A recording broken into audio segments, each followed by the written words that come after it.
And then,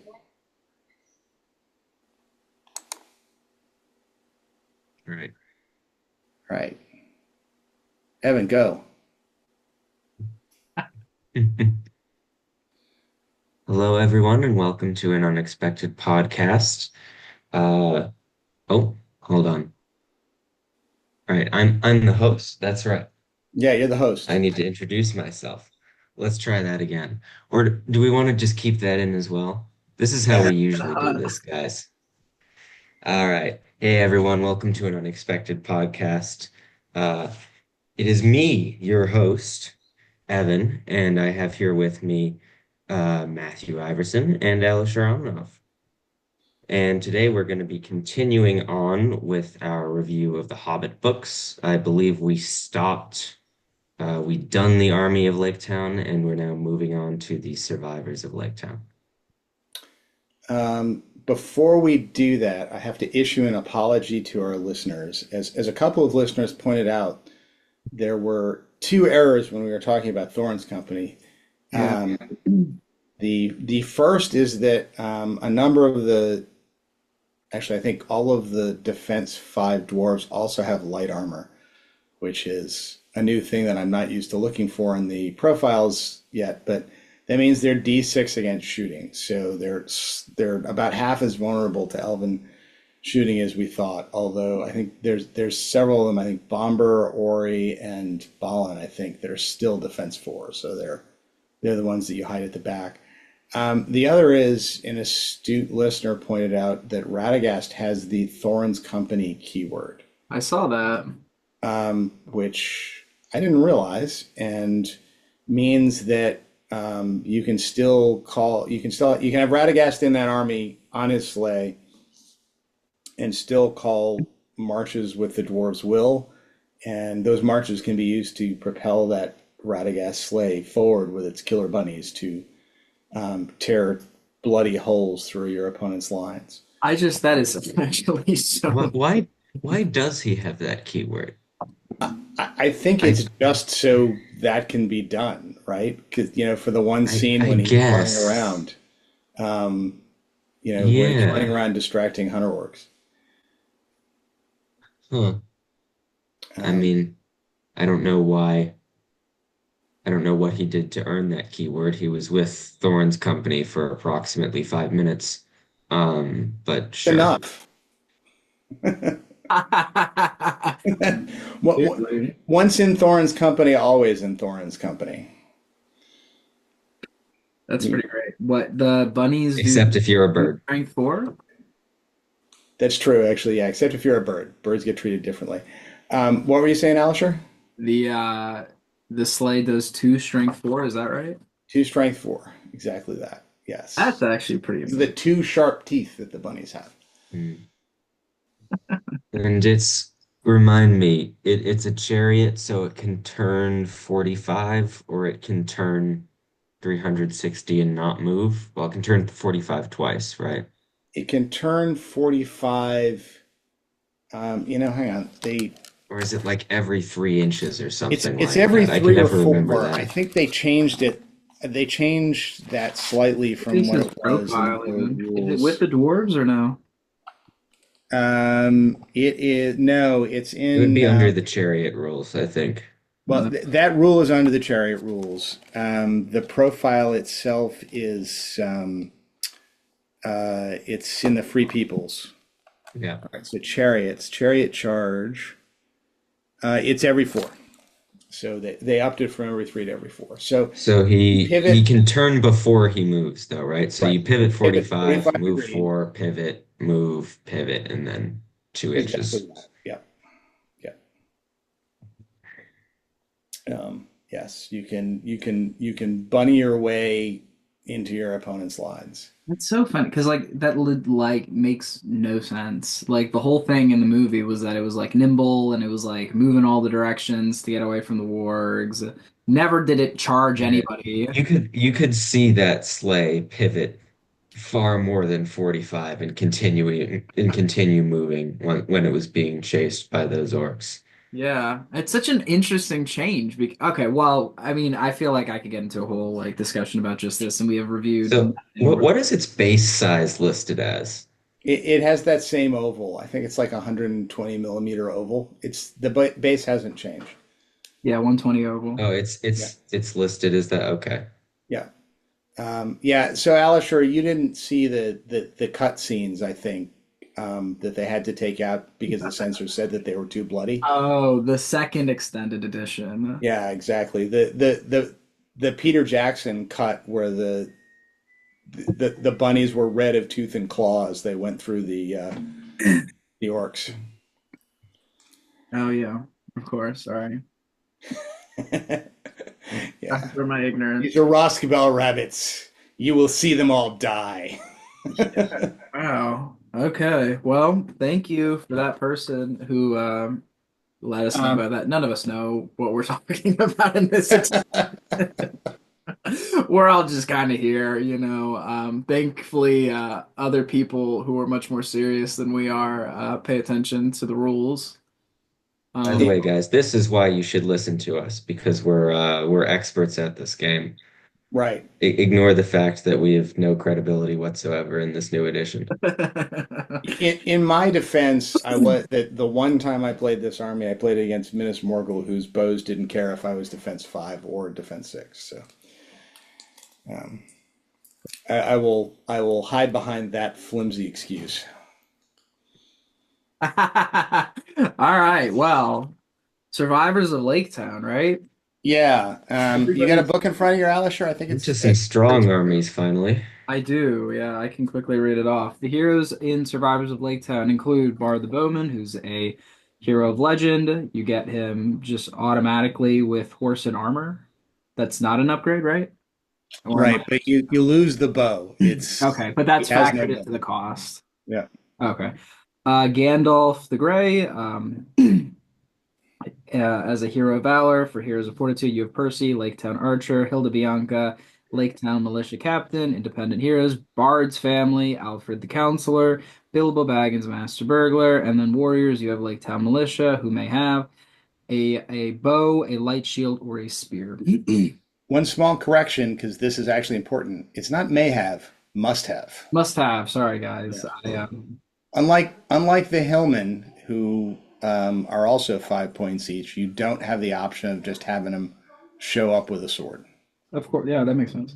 Their rules: Savior of Laketown, other friendly Laketown models within 6 inches of bar gain a +1 to their fight value. Additionally, other friendly Laketown models treat Bard as a banner with a range of 6 inches. Alfred does not benefit from this special rule. Heir of Dale, Bard the Bowman gains the Mighty Hero and Fearless special rule. Hold the streets. Friendly warrior models within range of an objective marker may reroll to win rolls of a natural one when making strikes. And Master Burglar.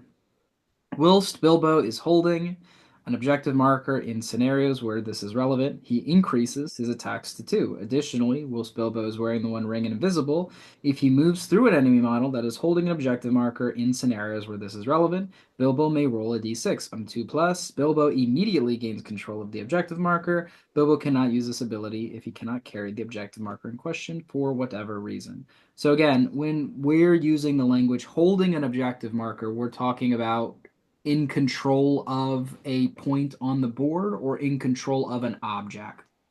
So this would be based on our analysis last time, and I think common sense for this one. It means objects you pick up. So seize the prize, retrieval, and whatever shenanigans are coming out All of our in favorite the new book. scenarios that don't currently exist. Yeah, Yeah, yeah. so a lot of utility Heirlooms of ages with past. that special rule currently. All right. That's the I list. think the first exciting part is the fact that Bilbo increases his 2 attacks to 2 attacks. So that's a huge buff. Does he have 2 attacks? He does have 2 attacks base. Oh. Okay. Huh. All right. Don't know what happened there. Yeah. Um, Oopsie. one can only theorize with that. Um, Sure. All right. Totally checks out. Yep. Who knows? Maybe Um, become a three attack hero. Maybe he'll get FAQ'd. Um, Well, all I'm saying is 2 + 2 is 4, so maybe he's a 4 attack hero. right. All right. So where to start with this? So I know I haven't played this in the new edition. I don't think either of you have. I think there's probably a reason for that. I don't think Um, any of us will. it's really yeah, overpowered, and we want to be nice to our opponents. That's why nobody has played it. yeah. So Please well don't look. use this list, it's too strong. Um, this list, I don't think for me at least, this list goes down into the useless category because it still has a fearless mighty hero running around in it, and you can at least have fun with that. Um, there are, I guess, let's talk about kind of the structural problems. The number one, at least in my mind, being um, the the the nerf that the survivors of Laketown themselves took. Um, so their armor became light armor. So and their shields became light shields. So their shields can only be used to shield, and they are effectively defense three in combat and defense four when people shoot at them. Um, and defense three in combat is like prancing around in a ballerina's tutu in the middle of battle in most editions. You go down on fours and you go down hard. And they are also, unless they're within 6 inches of Bard, which I guess is a thing, they're still they're fight value two, which means that even they're the fight value of a goblin, and the Hillmen will beat them. Um, and they have a special rule that I think allows them to like reroll courage when they're broke. Oh, I'm sorry, they auto pass courage when the army is broken and one of their heroes is in combat, which generally only lasts for one turn because then that hero is going to die horribly. But they do have that rule. But other than that, the Hillmen outclass them, right? Because the Hillmen are fight three. So even the And the Hillmen can Hillman beat will these also guys. be fight 4 in range of Freka, which is the main thing because of how many True. armies are fight 4. Right. And even if your guys are within 6 inches of Bard, as long as the Hillmen are within 6 inches of Freka, you're still going to lose to these guys. And I'm comparing them to the Hillmen because the Hillmen are kind of like the new Horde list, and the Hillmen also have the option to go without the useless 1 point light shield. So you can buy, for 30 points, you get six Hillmen instead of five Lake Town militia. So these Lake Town militia, unfortunately, you're stuck in kind of this quandary where if you are, unless you want to just kind of throw points away, you got to buy two-thirds of them with spears and one-third of them with bows. And a lot of them are going to end up being, fight two, and they're going to get beaten by just about everything on the table. And you need a lot of hero buffs to get around that big a problem with the base troop type. And I don't think giving Bard the Bowman Mighty Hero and Fearless is going to do it. Yeah. There's also the problem, which is that Bard, even with Mighty Hero, isn't great. Um, Without Mighty Hero, he's really, really bad. Um, and with it, he does have some utility, but the main problem he has now is that he's fight 5 base, and you have to buy Bane, Sigurd, and Tilda all lumped into one, which are what, 60 points? 60 points. In order to give him fight 6. And fight 6 is not what it used to be. Especially because he is the main and only hitting hero in your army, unless you take Gandalf, and Gandalf's not super great at it. He's also only fight 5/2 attacks. Um, so you can't rely on your troops because your troops are defense 3. And you can't really rely on your heroes because, I mean, Bard's just not that great, even with the mighty hero. Um, so the list is still all right. If you play against an army, um, where, there's it's a low fight value army in general. Like let's say goblins. This list will probably do pretty okay against goblins. They can't do much about Bard. He's going to cleave through them, and then the warriors will kind of hold their own. Um, so it's not the worst. Um, it's definitely not good though. That's for sure. Yeah, I mean, I guess the other thing it could do decently against is the armies that are so high fight value and expensive that it's just going to outnumber them because, you know, frankly, once an army has fight 4 against survivors of Laketown, survivors of Laketown is going to be at as big a disadvantage as it's going to get.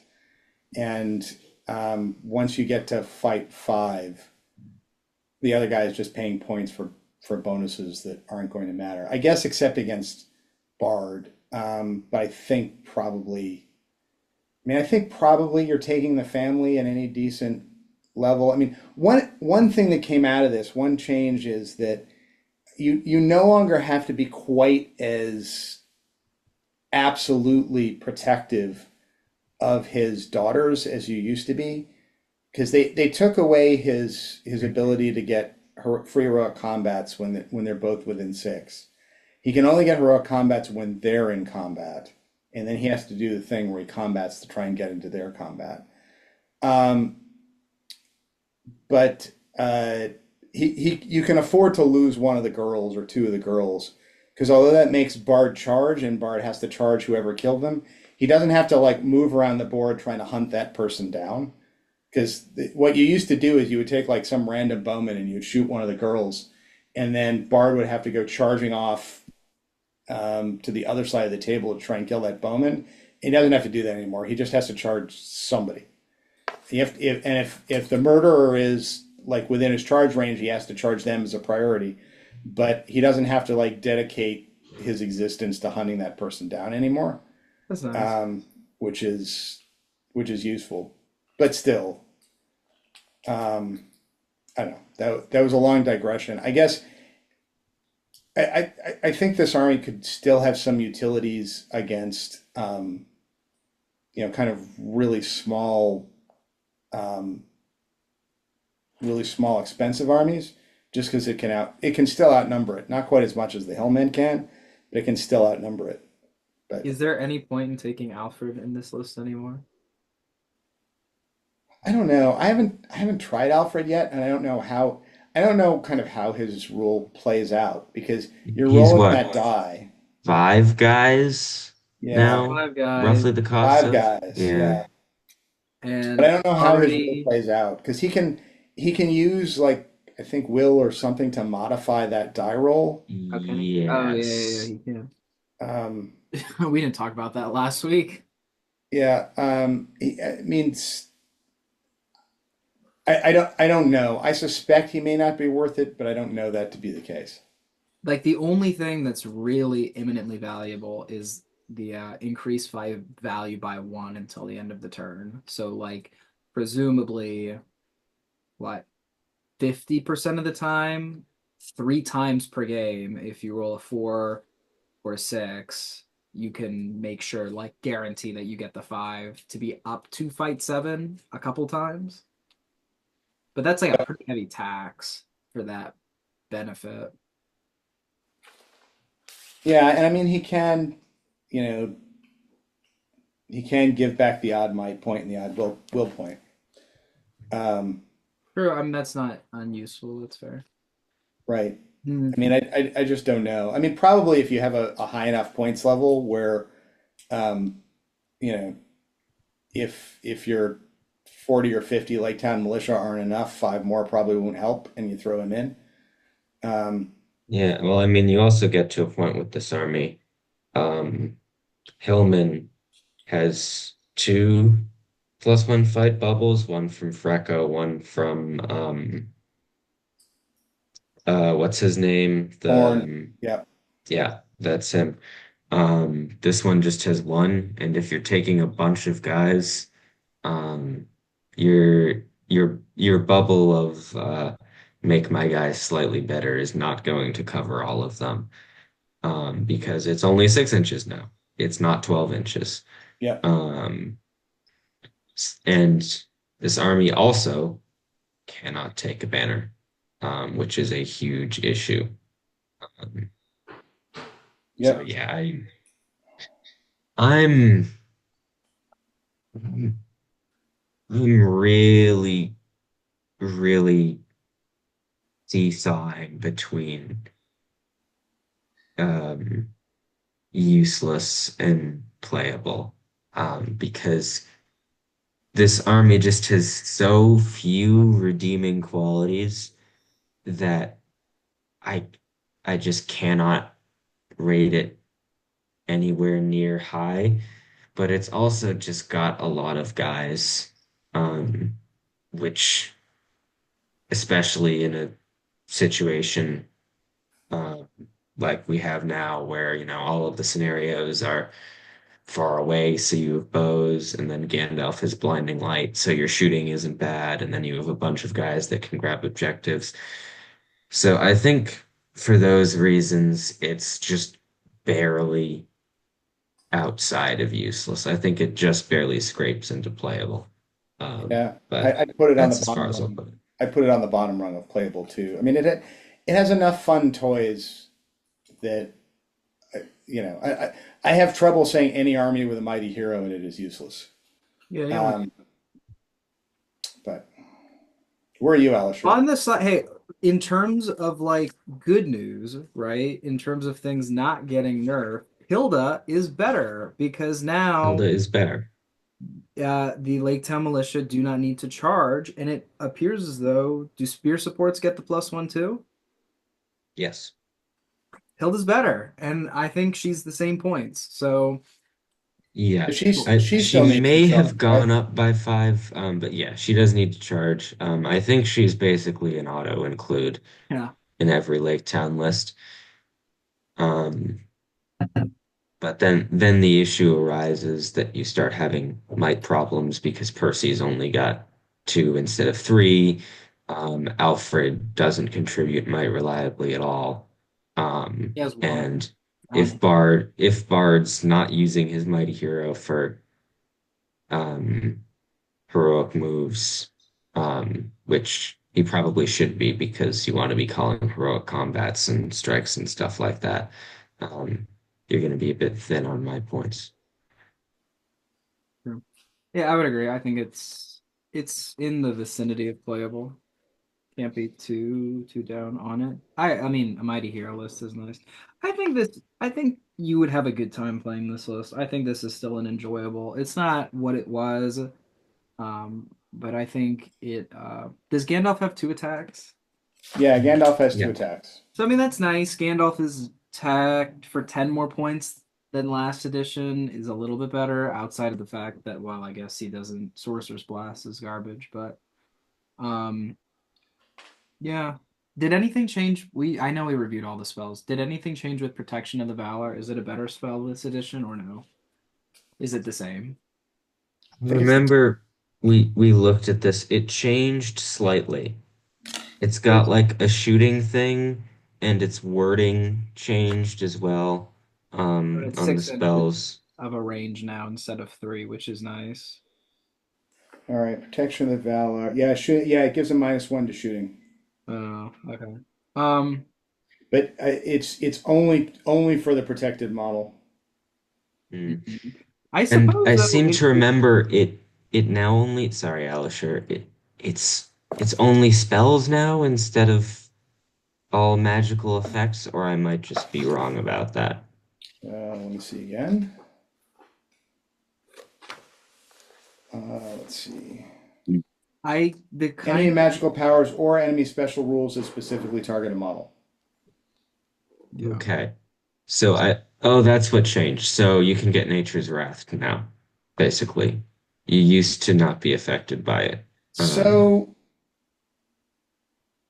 right, yeah, because Nature's Wrath doesn't target you. yeah. Um, is that right? Let me just see. No, it does. Because it protects you from Nature's Wrath because it says this magical power targets all enemy models within range. So what does the wording on Protection of Valor say? This magical power targets one friendly model within range. That the target cannot be chosen as the target of enemy magical powers.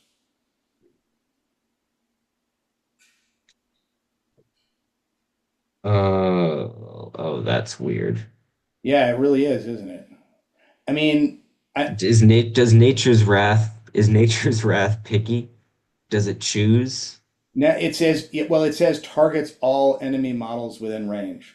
So I don't think you can have, as I read this, I don't think you can have somebody who's had Protection of the Valar cast on them within the footprint of a Nature's Wrath. Interesting. Hmm. I don't know. This is another example of bad wording. Um, Well, I mean, I don't necessarily think that it is. I mean, as Nature's Wrath is written and Protection of the Valar is written, that result seems clear. That you can't overlay Nature's Wrath on somebody because Nature's Wrath says this magical power targets all enemy models in range, and Protection of the Valor says the target cannot be chosen as the target of an enemy magical power. hmm. So you can't you can't cast Nature's Wrath within range I, of th I somebody who think that's probably right. I think that's going to take at least 10 to 15 minutes of arguing on top table I think you're and right. then calling a Yeah. TO over to resolve, but I think that's probably how it's worded. Right. It's just another one where people will be, it's not made explicitly clear. In fact, it's not made very clear at all. You have to really dig into it, and people will argue over it. Yep. Yep. But I think I don't know. I don't think there's any other way to read that. Um, but an interesting digression. Um, but yeah, I mean, Gandalf can do stuff, and Gandalf's also part of this list. You know, the problem being that Gandalf is, sorry, doing some math in my head here. 28 models or so worth if you get Gandalf. More or less, yeah. Yeah. That's a lot of models. Um, It would probably be more like 20-ish, because you'd have to take some other you have to take hero somebody, yeah. to get guys in. Yep. Um, Potentially two. Um, so yeah, it's probably about 20 models that you're losing, which is significant, obviously. Um, so yeah. Fair enough. Yep. All right. On to the next one. Onward, ever onward. All right. Is this one mine, Garrison of Dale? All yours. All right. And now we reach the end of No, the another useless one. yes. We reach the pinnacle of uh, Middle Earth SPG armies. Garrison of Dale. So Garrison of Dale has one hero of legend and only needs one hero of legend, and that's Girion, Lord of Dale, who can be bought with a 50-point win lance, which you will always buy. And it has one hero of fortitude, which is a captain of Dale. And then you have warriors of Dale, which are a 7-point base, and you can get them with either a banner, a war horn, an Esgaroth bow, which you'll probably get as many of them as you can conceivably cram in here, shield and spear or shield. You cannot get them as spear. Um, Even though at least arguably you could get them modeled that way out of the box. And then finally, you can, if you want more wind lances, you can buy them for 70 points a pop for two guys in a wind lance. You have to have Girion, and the special rules are Girion, Lord of the City, rallied his bowmen to fire upon the beast. Friendly Dale models improve their shoot value to 3+, so that instead of just carrying elf bows around, these Esgaroth bows have a 24-inch range and strength 3. They actually become elves, and And critically, your siege engines, your additional siege engines will yes, also your have a additional shoot value siege of engine 3. also gets +3. Good point. Or it gets shoot value 3+. Next rule is bring down the dragon. Friendly models may apply their hatred dragon special rule to their shooting attacks, which rarely matters. However, additionally, friendly Dale models may reroll failed to hit rolls when making a shooting attack targeting a monster model, which often matters in the current meta. So between Girion, his might, Girion's 3-up shoot value, his might, and his ability to reroll 2 hits, you're basically hitting every monster that he shoots at, and probably killing it too. Girion's Last Stand. Girion gains the Fearless special rule, which is nice to have. He's not running away. Additionally, friendly Dale models that can draw a line of sight to Girion gain a bonus of +1 to any courage test they're required to take. So Girion is kind of like a mini Warhorn. And then Defenders of Dale. Friendly Dale models that are within their deployment zone and are within 6 inches of a friendly wind lance gain a bonus of +1 to wound when making strikes. So Dale basically gets hatred of everyone within 6 inches of a wind lance model or in our deployment zone, which is a devastating special rule. I don't think we need to dwell on this. We've talked about this particular army a couple times and how devastating this +1 to wound rule is. Because +1 to wound is kind of like it's the thing you want to get in armies these days, and Dale gets it against basically anyone they want. So, I mean, for me, this is a dominant army. This is probably the dominant army. I did, just to test it out, go ahead and take it to a tournament a couple of weeks ago. It was a small one, a 3-game tournament. It was only 450 points, but because this is Dale, I could still cram 29 models into that 450 point army. And I think I mean, I didn't win all my games, but 2 of them, one of them I broke my opponent before impact and quartered him after the first turn of fighting.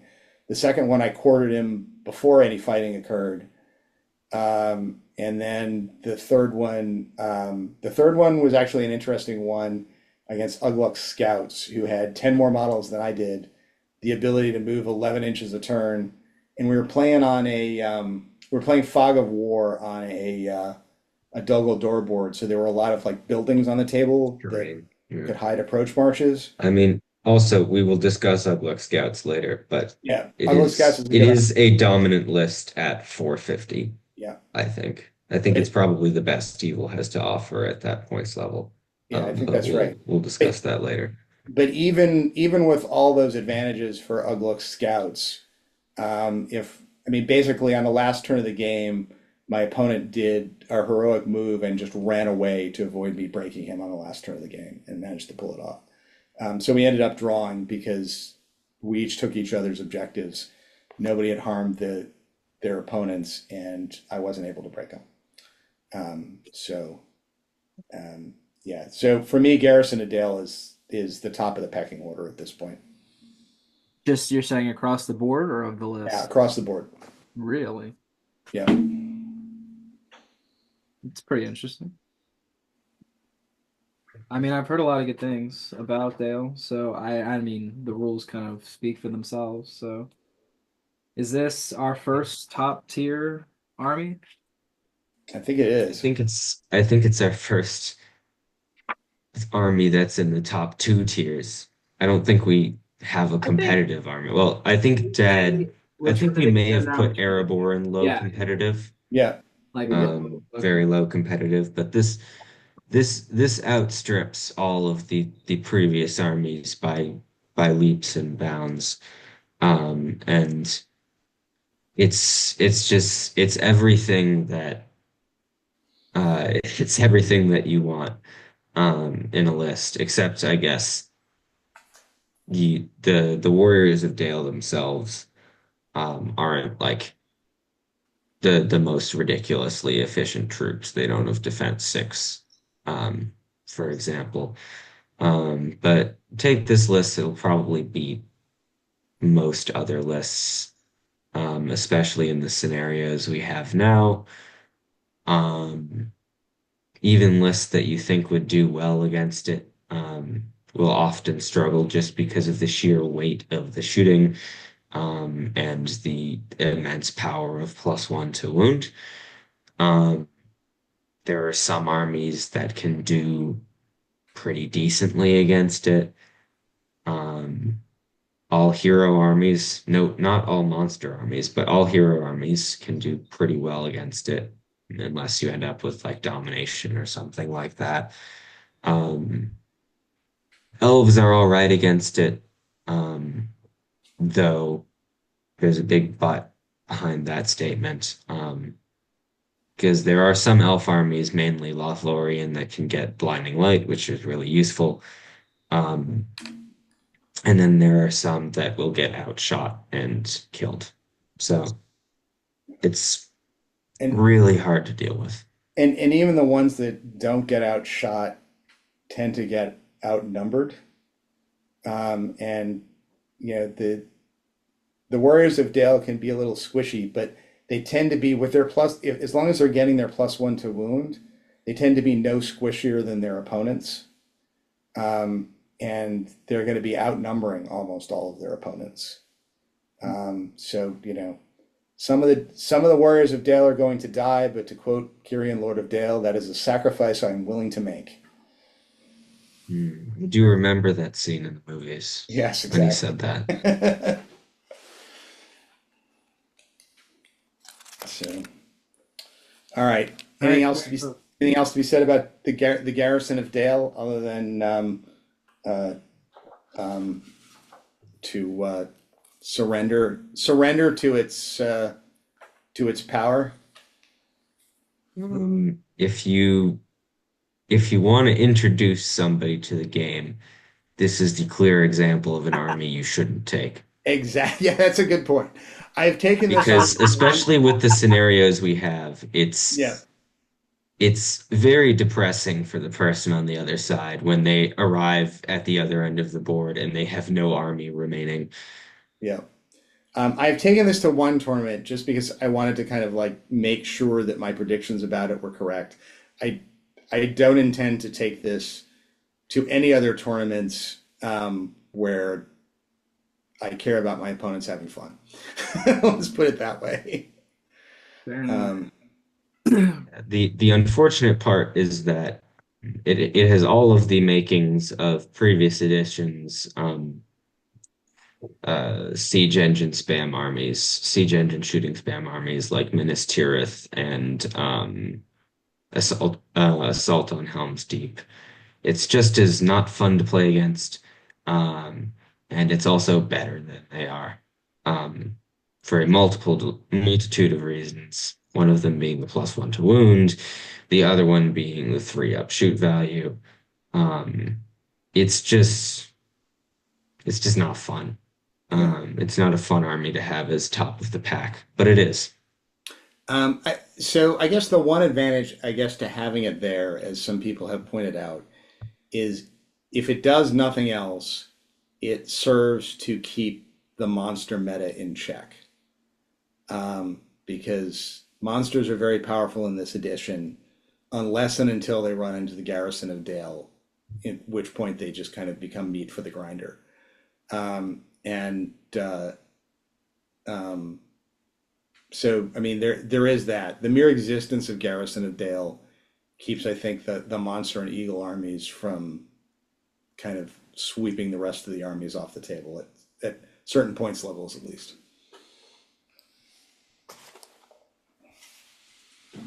Enough. Arabor and Dale. All right, you're up, Alisher. All right, this army, the army composition includes, for heroes of legend, Thror, King of the Mountain, Girion, Lord of Dale; for heroes of valor, Thrain, son of Thror, young Thorin, young Balin, young Dwalin; heroes of fortitude, Erebor, dwarf captain, Grimhammer captain, captain of Dale, warrior, Erebor, dwarf warrior, shield and spear, spear, shield; Grimhammer warrior, and warriors of Dale with their assortment of war gear options, including banner, warhorn, Askaroth bow, shield, and spear. Shield. It looks like a couple clarifying things for the list. You must include at least Girion and a unique Erebor hero. And the Dale models can only be led by Dale heroes. Erebor models can only be led by Erebor models. And instead of traditional bow shooting restrictions, the allied contingents can do they represent their own maximum? So 50% of the whole list can be okay, No, 50%. no, Uh, it's so Erebor. 50% of Erebor can have throwing weapons, and okay, okay, okay, 50% of okay. Dale can have bows. There you go. So 50% of the Dale models can have bows, and 50% of the Erebor models can have throwing weapons. And I assume they put that in because of the back when they did these mixed legendary legions. What you would do is you would have two-thirds Erebor guys with throwing weapons, and then a bunch of Dale bowmen backing them up. So they're not backing them up because you can't take bows and spears. But You can't take bows and anyways, spears anymore, but you used to be able to do that. On to the yes. special rules. Yes. Alliance of Men and Dwarves, friendly Dale models may reroll 2 rolls of a natural 1 when making strikes if there is a friendly Erebor model engaged in the same combat. Friendly Erebor models may reroll 2 rolls of a natural 1 when making strikes if there's a friendly Erebor model engaged in the same combat. Lords of the Kingdoms, friendly Dale models treat Girion as a banner. Friendly Erebor models treat Thror as a banner. No note, they do not count as real banners. And then Great Prosperity. Whenever a friendly hero model spends a might point, roll a d6. On a natural 6, the might point was free and does not reduce the hero model's store of might. Seems like an okay list. I don't know if we have to super look at the profiles to get an understanding of how it works, since more or less we've already done that. But The the individual limits for the bows and the throwing weapons are what really hurt this list in my eyes. Um, because it means because what you want to do is you want to take like a 50-50 split of of dwarves and of Dale guys. You want to sort of use them together, or at least ideally. I assume that's what the idea of this list I think that was the was to intent of the take list. a I'm not sure 50-50 that's what split. you want to do. No, I don't think so either. Especially because the throwing weapon guys are Grimhammers, and Grimhammers are not good. Um, but yeah, there's a bunch of problems with this list, but it's still got dwarves and cheaper guys that can support the dwarves. Um, I think I did see a funny post when the new edition first came out. It was either on Facebook or Reddit or one of those social media places. Um, and someone was asking about Garrison of Dale, and then a person responded saying, "No, I don't think Garrison of Dale is that great. I think you should probably be taking Arabor and Dale over it every time." Which, I'd like to have whatever that guy was smoking. Um, but yeah, it's a very meh list. The dwarves are still dwarves. They're still overcosted. Um, Thror is still, he stands around it. He doesn't do much. And his 6-inch banner in the other list is now a 3-inch banner, which only affects dwarves. The reroll ones thing doesn't matter at all. Um, unless you literally have a dwarf and a man in the same combat. And then you get the incredibly amazing bonus of re-rolling once. Yeah, and then you forget Um, about the rule is what happens. yeah, you definitely forget about the rule. And even if you try to take advantage of that 50% bow limit, it's still not going to be great because you're paying 2 points for a bow on a shoot value 4 up guy, which is just not the best. Yeah, I mean Um, it is at least a strength three bow. Um, yes. But the other guys that are shoot value 4 up that have yeah. strength 3 bows all pay 1 point for it.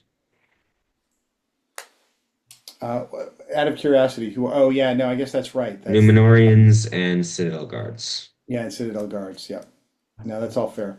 Um, yeah, I mean, for me, this is. I mean, this is I guess a playable list. Um, I struggle to if you really, really want to do the alliance between Arabor and Dale, you play this list, but it's just so boring. Like well, it's not like the interesting sort of bad like Laketown where you're doing a bunch of different things and you've got all these tricks and stuff like that. It's just a bunch of guys, they fight in a shield wall and they're pretty mediocre.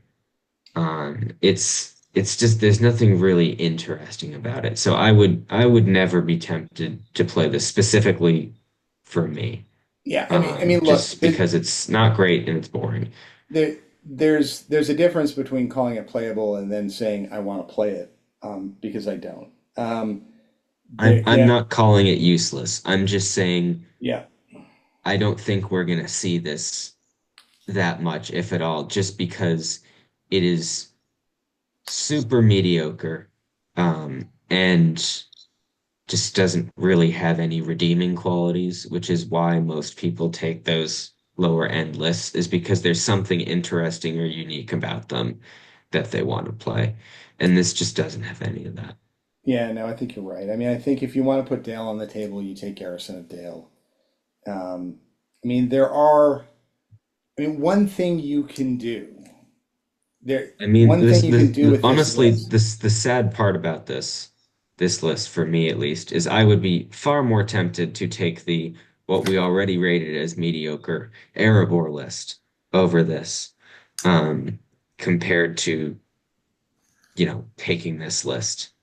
Thor is a 6 inch banner, and you can just spam dwarves, um, and you don't have to worry about your Dale guys getting killed. Yeah, I mean, if you wanted to do, I think if you wanted to do the heavy Grimhammer list, for whatever reason, you've got a lot of Grimhammers, or you like the Grimhammer models, I think this is actually the list to do it in. Because what you can do is you can buy, you know, you can buy Girion and then a few spearmen and maybe a smattering of bows, and then spend all the rest of your points on dwarves, um, and uh, and you can get 50% Grimhammers. I mean, we've discussed Grimhammers. There probably isn't a viable reason to do that, but if that's what you want to do, this That's is the so list to do it in. sad.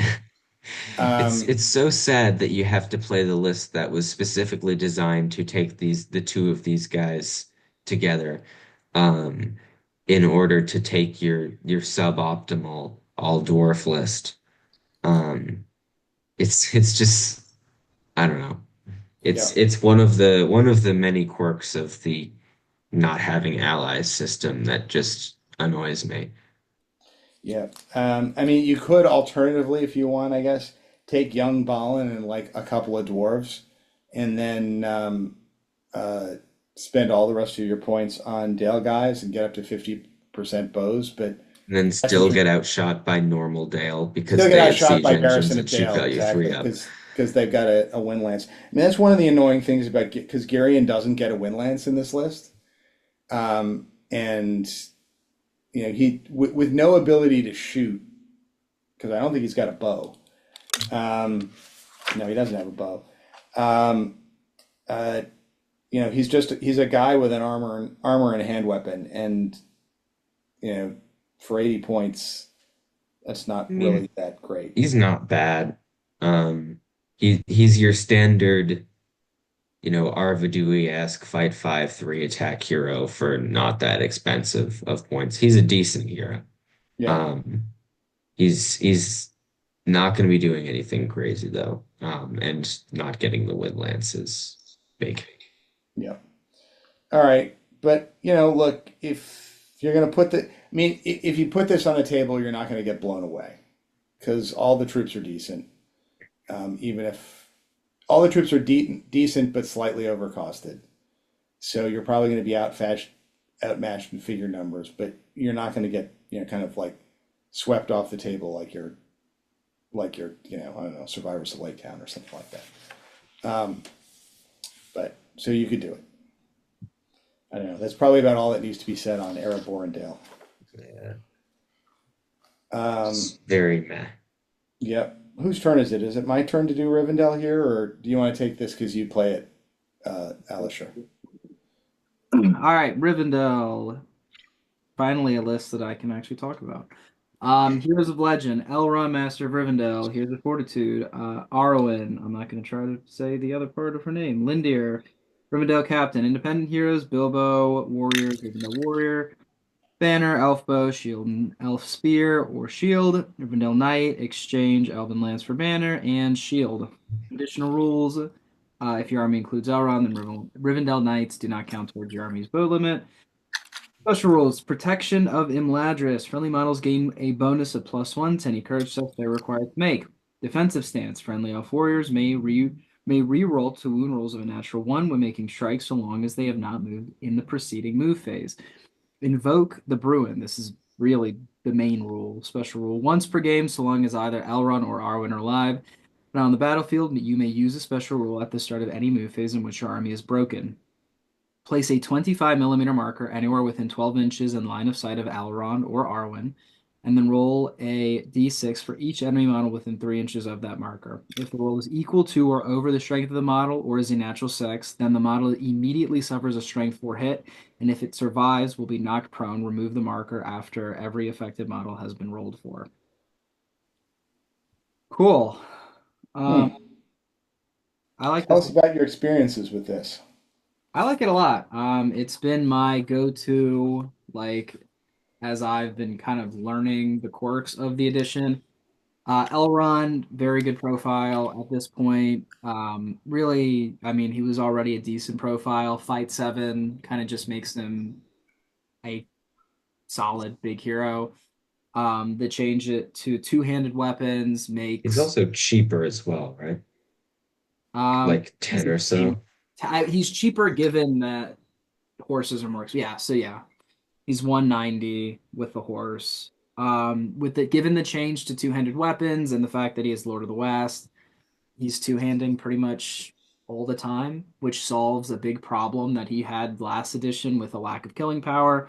Renew, Wrath of Buren is very good still. Arwen, I would say, is probably like the second hero you take after Elrond. She also has Wrath of Bruin and Renew. She's really solid. She has heroic defense. She can take Asphalon. Two attacks, two wounds. She's fight 6, strength 4. I would say solid. How do you play her usually, Alisher? Do you like keep her back, burn all her will on Bruinins, and then send her into combat, or what's the because she's very good at casting and she's also, from my impression, quite a good combat hero. Yeah, I typically throw her into things. I really like being able to put Elrond on one flank and then Arwen and Bilbo on the other flank because this Bilbo uses the same ring rules essentially as last edition. So the combination of Arwen at Fight 6 with Bilbo is usually good enough as like a deterrent for any big hero.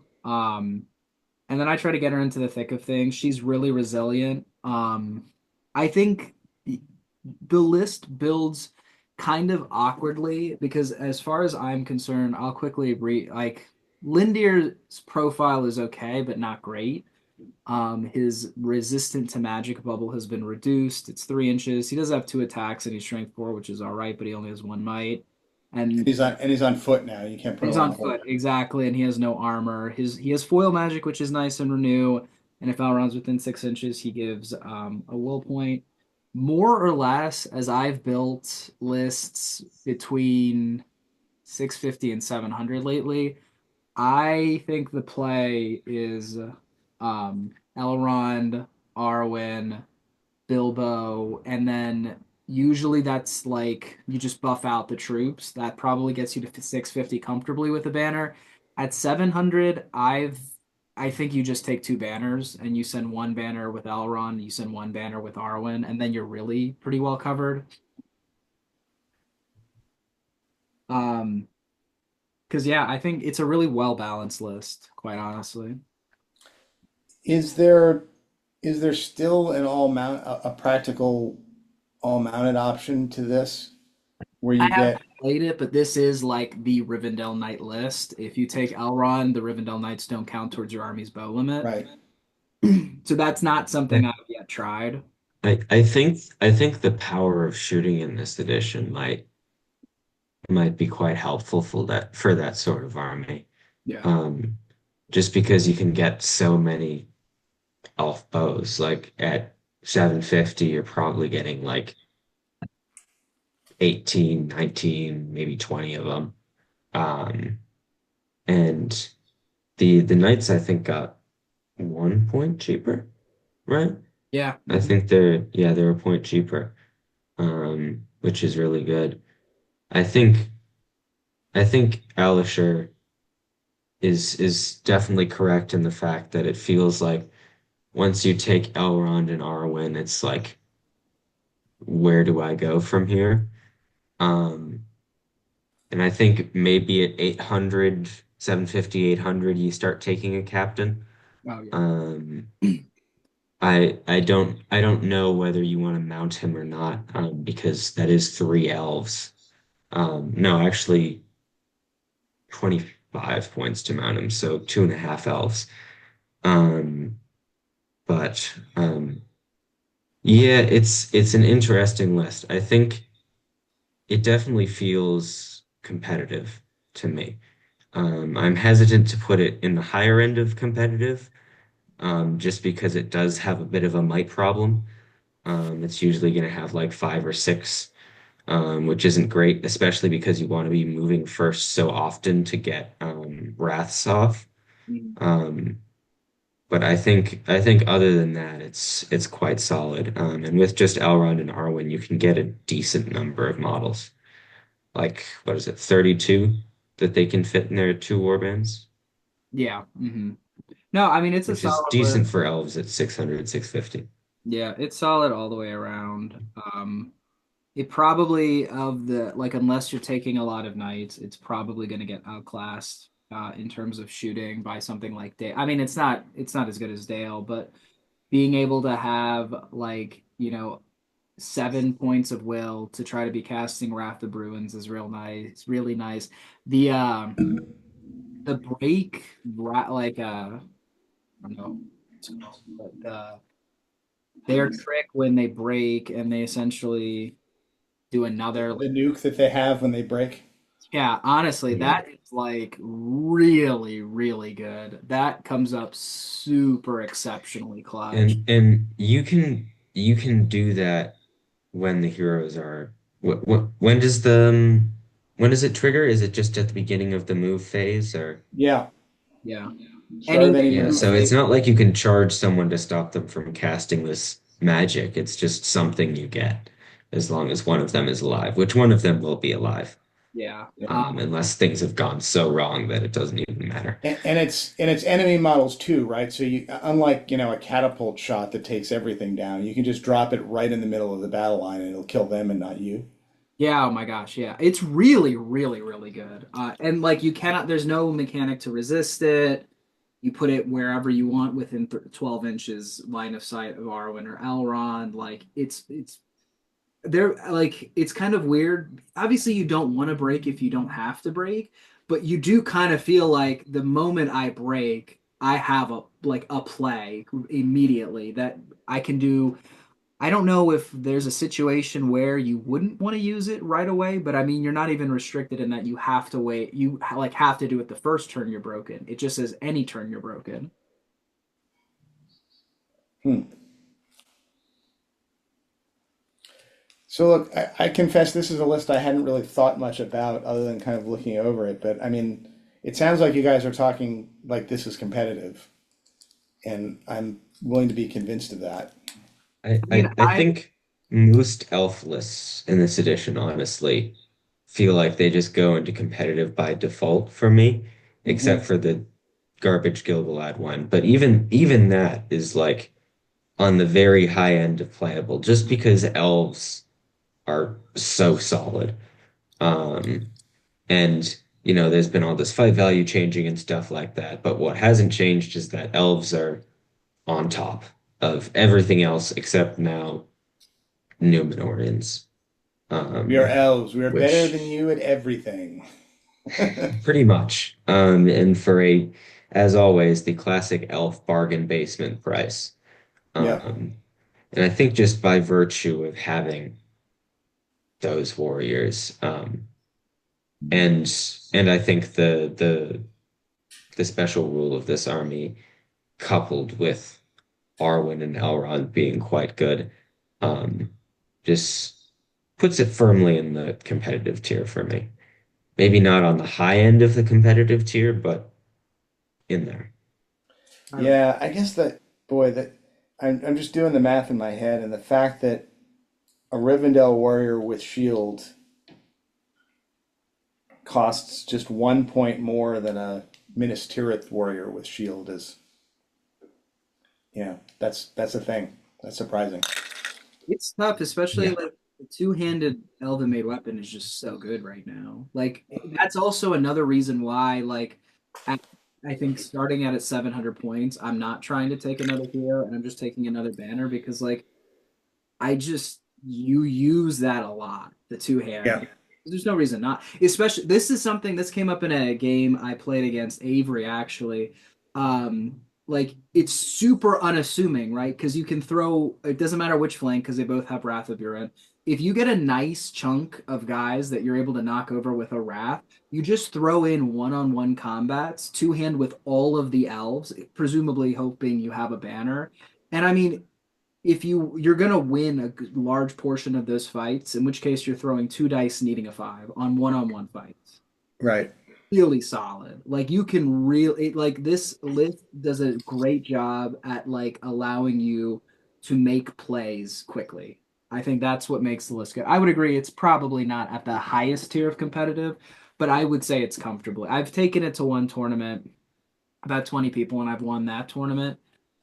This is like, if I'm going to go to an event right now, this is what I'm going to take with me pretty much consistently. Gotcha. All right, cool. So I think we're all on the same page of Yeah. competitive. So Solid.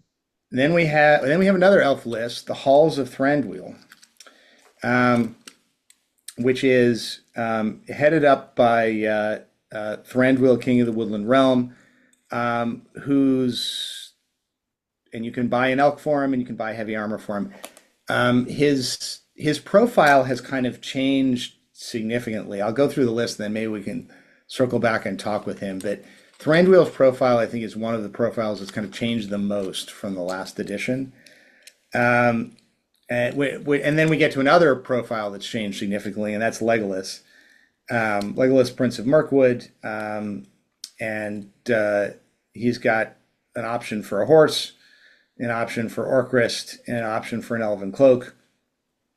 Um, and for Heroes of Fortitude, you can get Tauriel, who can now shoot twice instead of just once, if you get her 5-point elf bow, which you probably should. Mirkwood Elf Captain for 75 points, a Palace Guard Captain for 80 points. You can buy him a shield. A Mirkwood Ranger Captain for 75 points. And then you can get Mirkwood Elf Warriors, who either have to have a shield, which makes them 10 points, a glaive, which gives them 11 points, or an elf bow that's 11 points. And the glaives have an interesting special rule where As long as the model is either not supporting or supported, you can choose to roll an extra die either on your dual roll or on your strikes, which um, is that's a good rule. Mirkwood Elf Knights at 16 points, Palace Guard at with shield and spear or shield, and then Mirkwood Rangers. And the special rules for this list are the elves of Mirkwood are not like their kin. They are less wise and more dangerous. Friendly Mirkwood models within 3 inches of Thranduil get a +1 to wound when making strikes. And +1 to wound is like the holy grail of the special rules these days, if you recall. So everybody within 3 inches of Thranduil gets that, or at least every warrior does. And friendly warrior models treat your general as a banner. So this is a change from the old edition where everybody treated Thranduil as a banner. Now you can run this list without Thranduil and still get a banner effect off of the leader. This is a change from the old edition for the Mirkwood Cavalry. Because there was no Yeah, Thranduil I think banner that's right. roll Yeah, um, it was for on Mirkwood the other Cavalry. elves. Yep. Um, uh, but all right. But this list does come with a downside. And I think this downside certainly takes it out of dominant, um, and puts it down to competitive for me. And that's that there is no banner option in this list. So you're going to be starting 4 points behind on, I think, 2 of the 6 scenarios, which is a bit of a problem. Somewhat less of a problem for other lists, because you've got Legolas here who can snipe out enemy banners, but still a problem because you need to figure out a way to dig yourself out of that banner hole. All right, so I said we circle back to Thranduil, so let's circle back to Thranduil here. Because I don't think we've talked about him yet. He's still fight 7. He's now has 3 attacks base instead of having to buy the extra swords because I think the pajama option has gone away. He no longer can get a horse. He can no longer get the Circlet of Kings, so he doesn't have the ability to cast spells anymore. His options are heavy armor and an elk, and the heavy armor brings him up to defense 6. The elk has, I believe, impact hits now. The elk is a camel, basically, from the old rules. And in a turn when Thranduil charges, he resolves strikes at strength 5. So that's still a thing. Additionally, each time this model charges into combat, it inflicts a single strength 4 hit upon one model it is charged. And then if Thranduil is not engaged in combat after he does his 1 hit, he continues to move. So it's basically turned the elk into a camel. I mean, it's pricey. It's 30 points. It still gives you a big base because I think that elk is like 50 millimeters. But I guess it's something to think about. And then there's been changes to the blade roll rule. If he's outnumbered in combat, he can re-roll 1s to wound. He can do that whether he's on the elk or on the ground. If he's infantry, he can re-roll all failed to wound rolls when making strikes. And then Fury of the Elven King, if he's outnumbered in combat and successfully kills all models he's engaged in combat with, he can get a heroic combat for free on the next turn, which is actually a bit annoying because you got to remember what he did the last turn.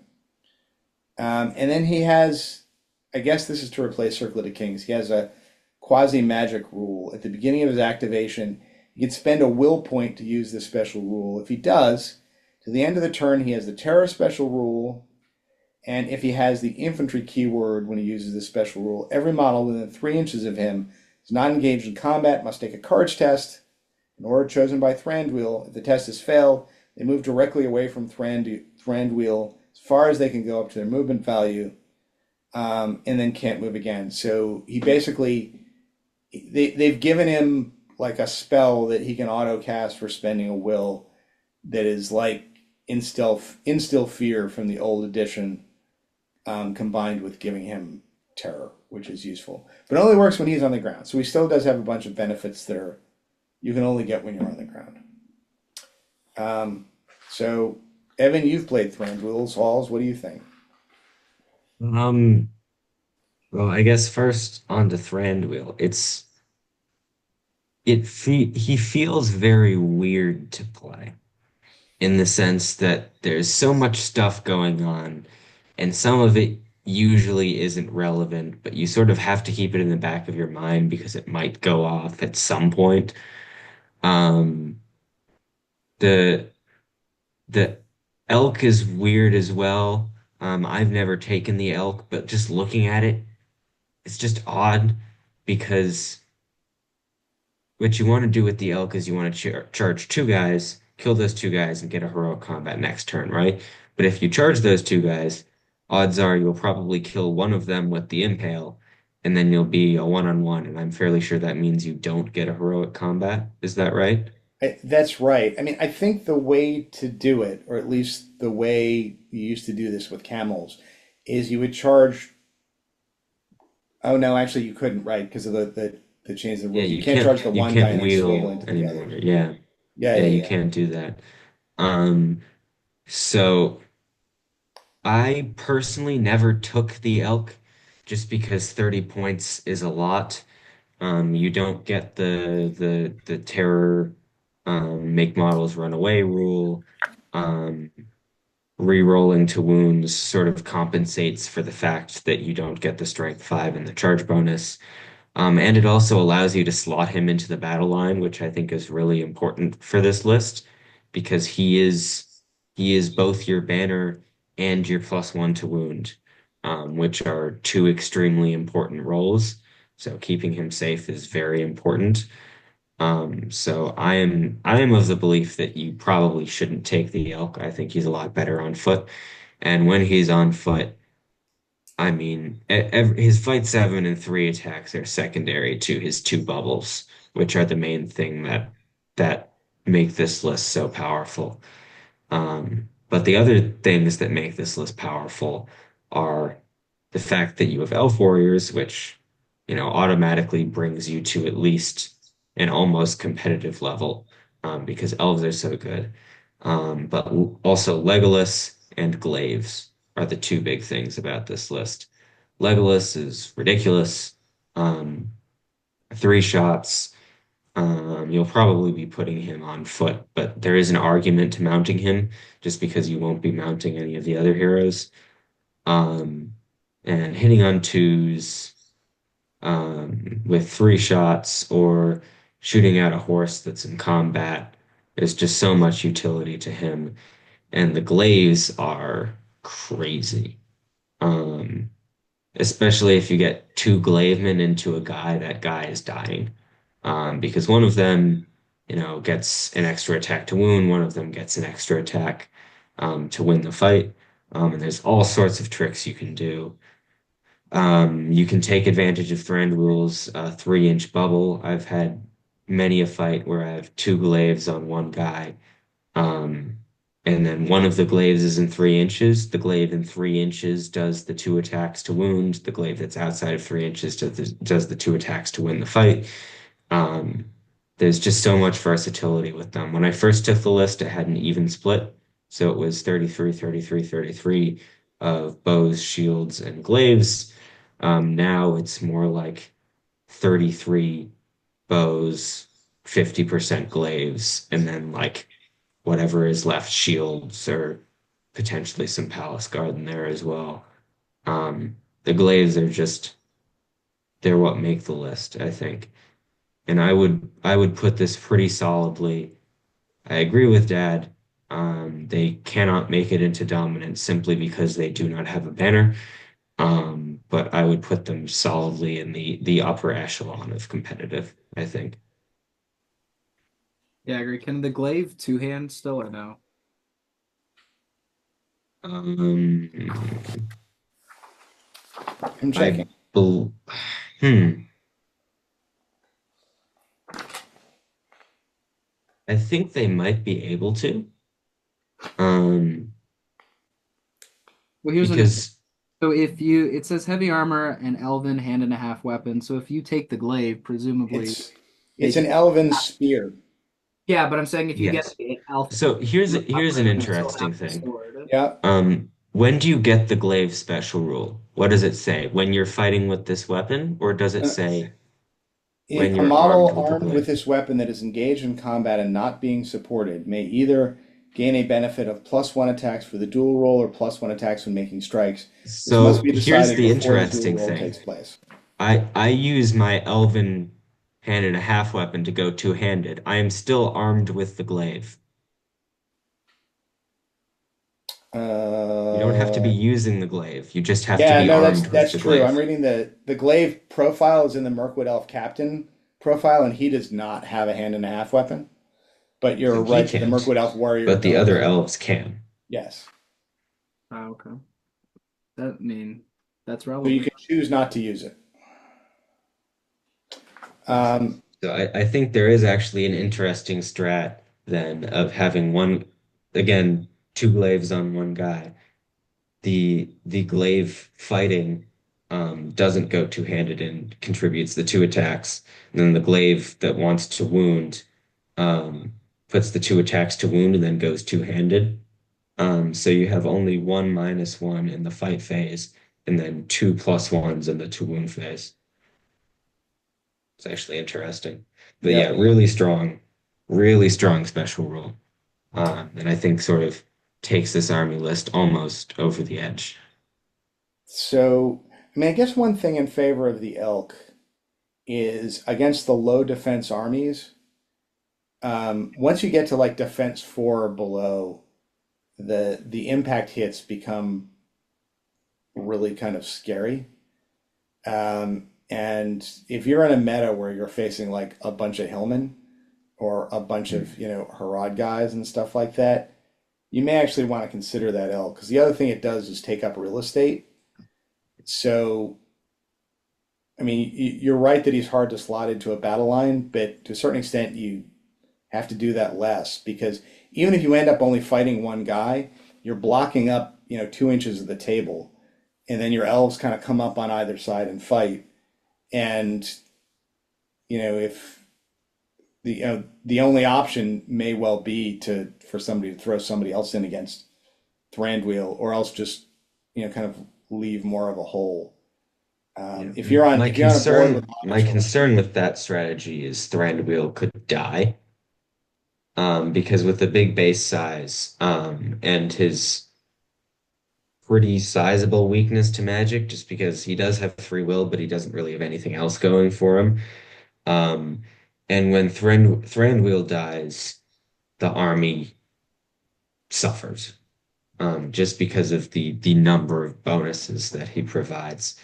Um, I I mean, maybe it's just how I like to play my heroes, which is especially if I have support heroes, I generally want to keep them as safe as possible and have their support options constantly running. Um, but basic the way I view this army is it's very warrior forward, in that its heroes provide utility. Legolas shuts down other heroes. Tariel can do a bit of damage, but she doesn't need to do damage. Um, Same with Thranduil, um, and that's I think the most effective way to play this list I've found is to rely on your troops to outgrind the opponent's troops because I mean they will. yeah, Um, and dropping three warriors to get that elk does not feel worth it to me in an army where every warrior is extremely valuable. yeah. I know. There's fun tricks you can do with that. I mean, the other thing you can do is if you can just slam him into a mounted hero, and 50% of the time you'll kill the other guy's horse, and he'll be on the ground. Yeah, there's interesting stuff you can do. I think at a certain points level, I think it may be worth taking the 30 points for the elk, um, but we'll see. I mean, it's certainly giving it giving that elk the impact hits makes it a greater consideration than it was before. All right, so where are we coming out on this one? I would say it's So, competitive. I mean, yeah, I've given my opinion. I think it's on the higher end of competitive. Competitive. Yeah, I mean, I think it's in competitive. I'm not sure I'd put it in the higher end because of the lack of banners, but it's certainly competitive. Um, Where would you put it on the in the realm of competitive, Alisher? I would put it like arguably like right above Rivendell. I think Rivendell's probably like in the middle of the pack for competitive, and then I would say that this is like right above Rivendell in terms of competitive. So below Dale, higher than Rivendell. I think I may put this slightly below Rivendell just because of the banner, but You somewhere get in the fight middle. six elves, like the fight six true. And actually, I don't know if we talked about it. The Mirkwood elf This, are just exceptionally good right now. 16 yeah, points, fight six within 6 inches of fight six and D6 within 6 inches of Thranduil. You just have so many tools, and obviously, yeah. Legolas is quite good. Yes. This list is also better than Rivendell in the shooting department as well, quite significantly so because you have, You have Legolas. your first Yes. choice is Thranduil, and then you're probably taking Legolas and maybe Tariel. If you get Legolas and Tariel, that's five extra shots. Yeah, I mean, Um, there's no question this is one of in a straight up fight, this is probably the best elf army. The only thing that's dragging it down for me is its inability to take a banner and the fact that it's starting in a bunch of scenarios with a 4 point deficit. It's the only No, thing yeah, that's dragging it down for very, me. very true.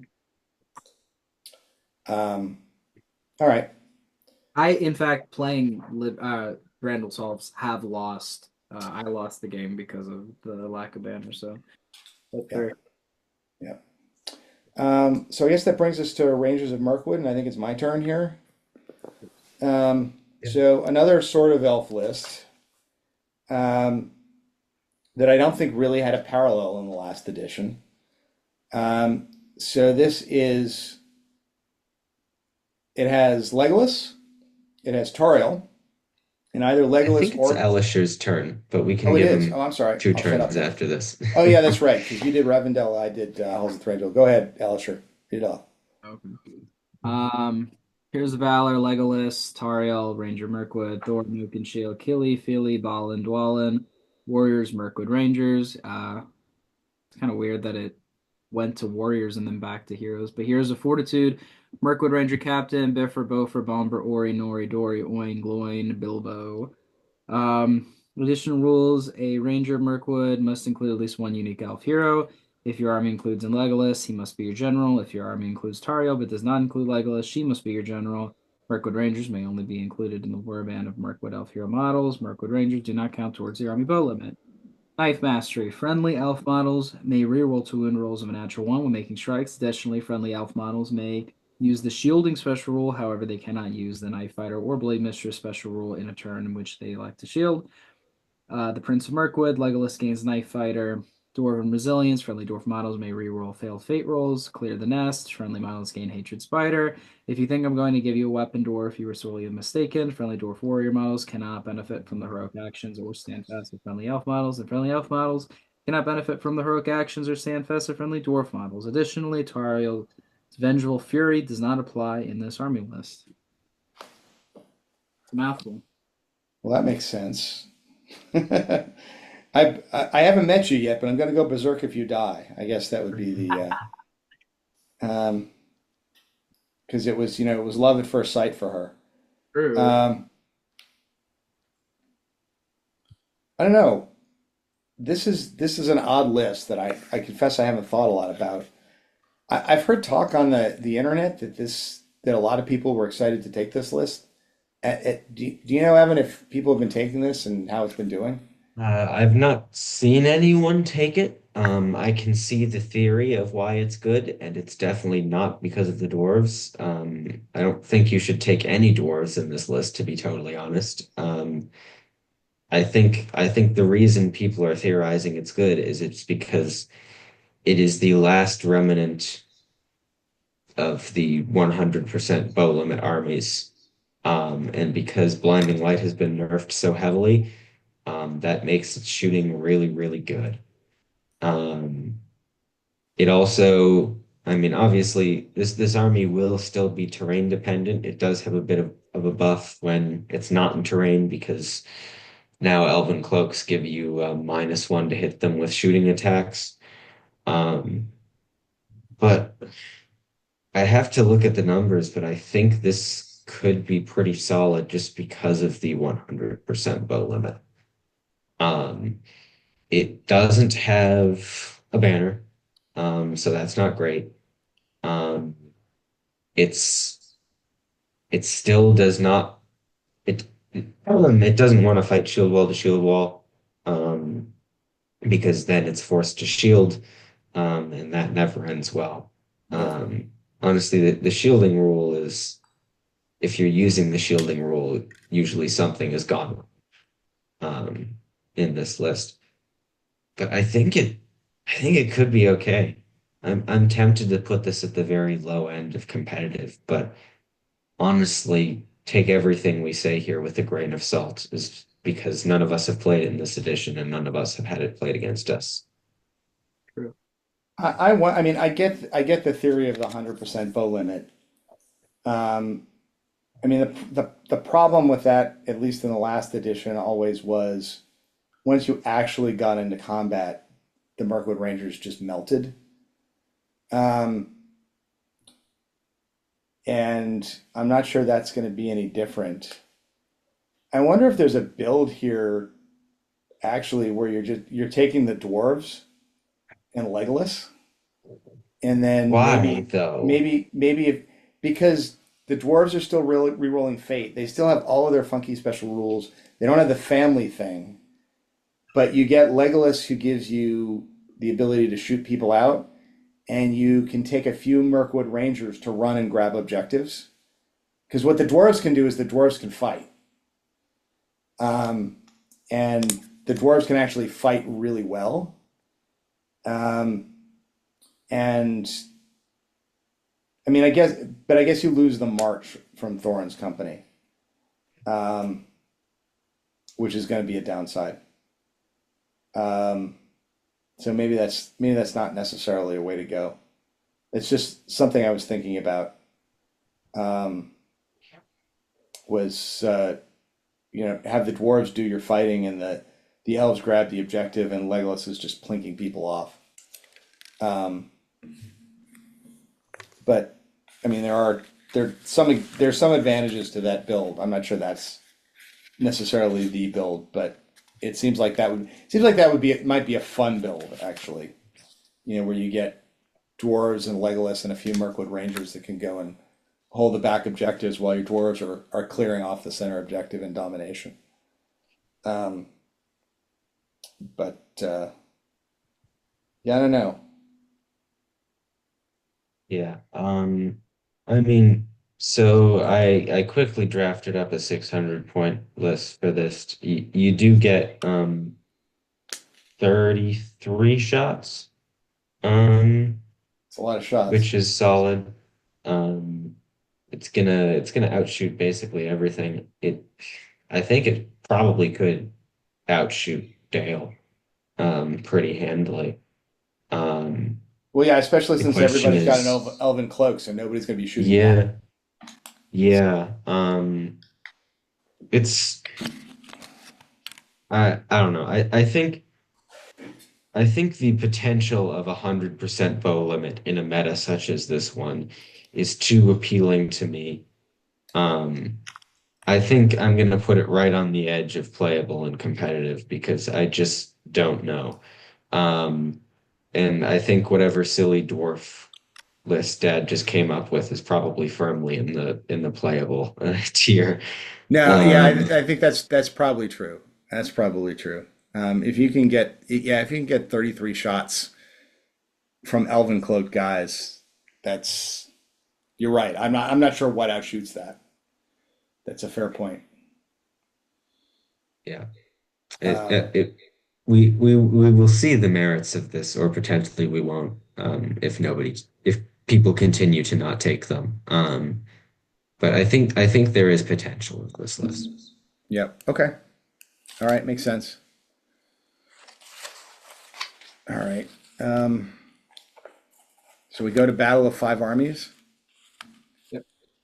All right. Well, I think I'm going to summarize the Battle of Five Armies because it No, would be Dad, you need easier. to read out every profile. Yeah, I think it'd be quicker to read out the profiles that you can't get in this list. But this is the like everything good list on the Hobbit side. So you basically have all the heroes of Erebor can be in this list. Dane can be in this list, and he can be riding the War Pig. You get Bard, and I think all of the heroes of uh, Survivors of Laketown, although Bard obviously isn't a mighty hero in this. You get Thranduil, um, and I mean, honestly, if you want to know what's in this list, just watch the third Hobbit movie. yeah, Whatever's on the good side, and then subtract the Iron Hills Chariot and the Ballista, and the Ballistas. Yeah, no, I and think that's you right. should be that should be about right. Yeah, and you got your Eagles, you got Gwahir, you got Beorn. Um, I'm just looking over this real quick to see. You have fledgling great eagles that you can put in here as well if you want to. You, Um, you probably never will, but you could. you could. Um, and the additional rules are elves need to be in Elvish hero warbands. That's not a surprise. Dwarves need to be in Dwarf hero warbands. Laketown needs to be in Laketown hero warbands, or Gandalf the Grey or Bilbo Baggins warband. Um, Eagle warriors can only be with an eagle hero. So I guess Gwahir or Radagast. Um,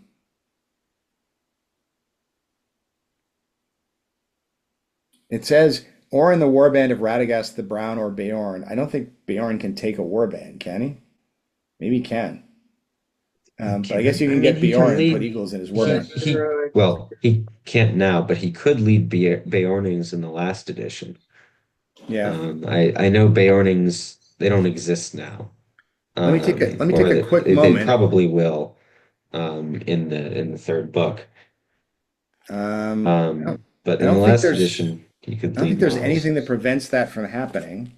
And he is a hero of valor. So if you want to put 15 eagles in a warband with Beorn, I think you I can. mean, don't take Beorn, take Gwahir, but Yeah. I mean, unless you're at like the 3,000 point level, in which case go ahead and take Bjorn. take Um, both. uh, and the Battle of Five Armies may not include more fledgling Great Eagles than Great Eagles. And it has one and only one special rule, which is we stand together. Friendly models may reroll to wound rolls of a natural one when making strikes if they're involved in a combat with a friendly model that has a different racial keyword to themselves.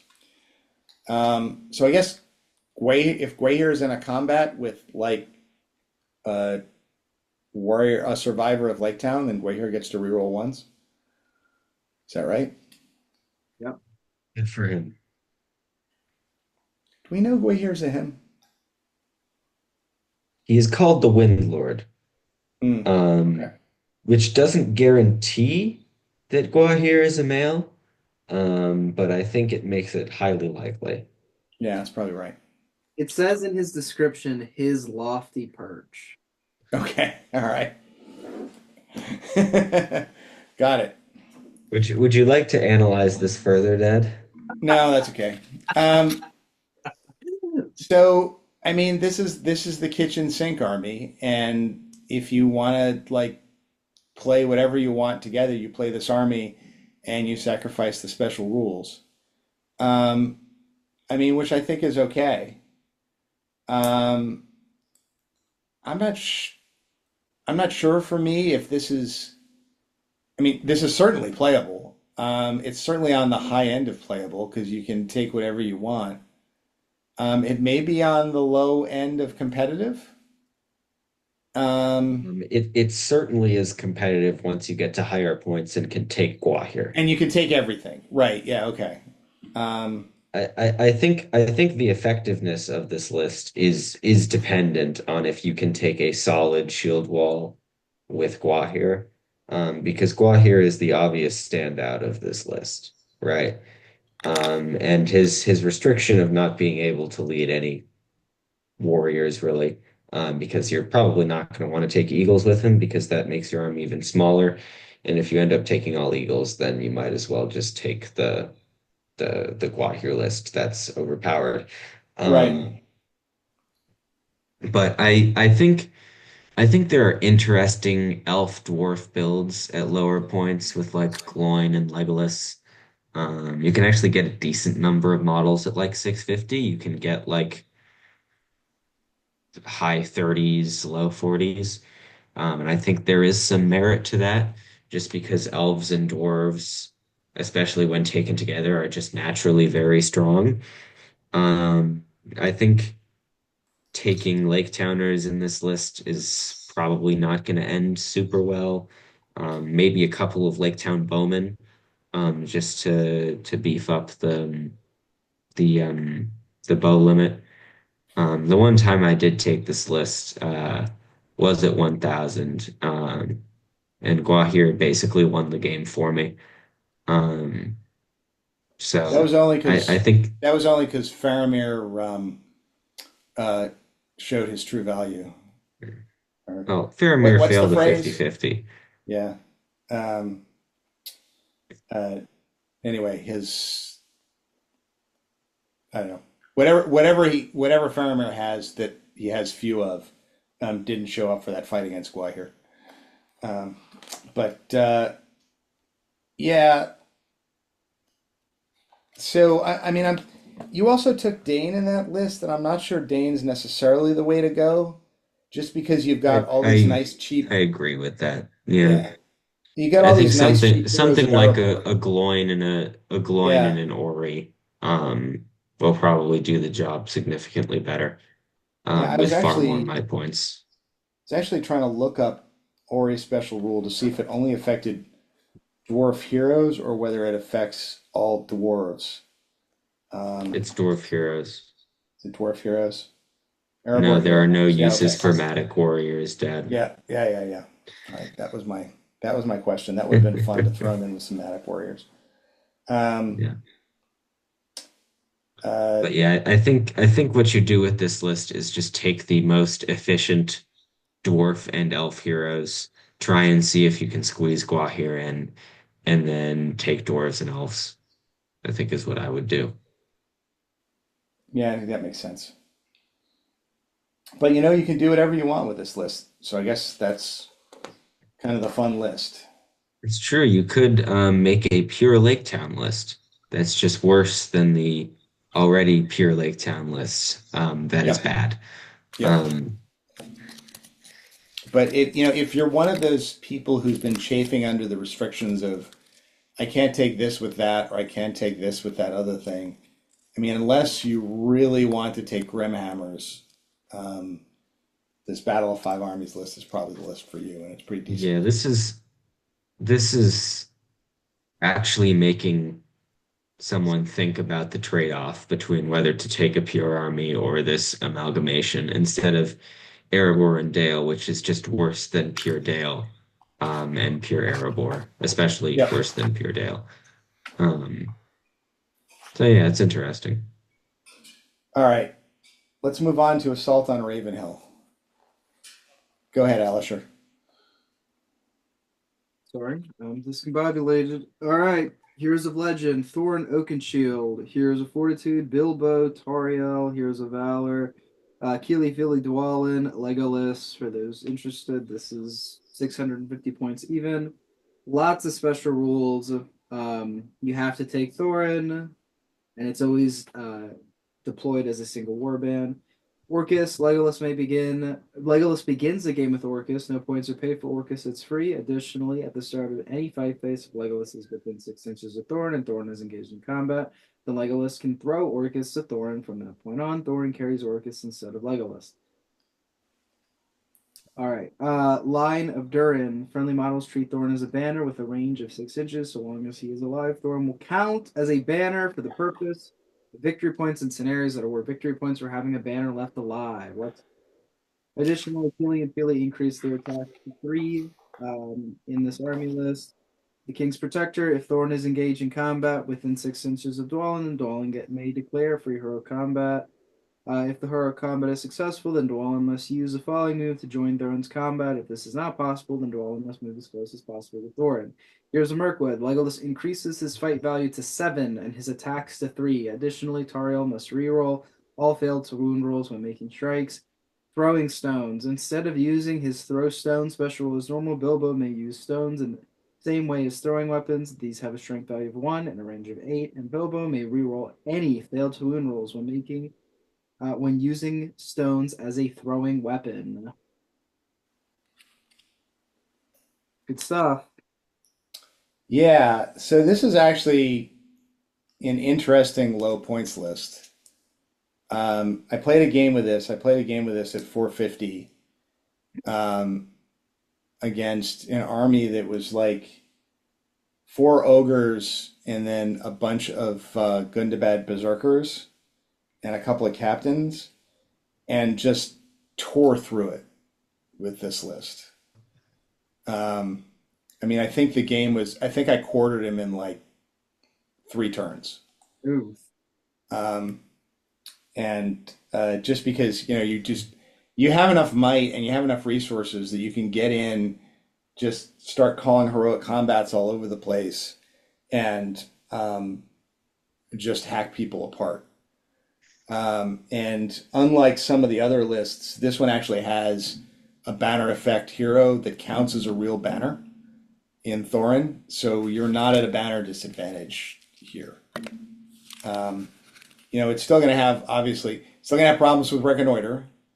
Although at least it has Legolas to shoot some people, it's going to have somewhat of a problem with domination, but it has a lot of killing ability here that you can clear off stuff nearby. But this is kind of like a mini Erebor Reclaim type list, where if you're willing to kind of accept those disadvantages, and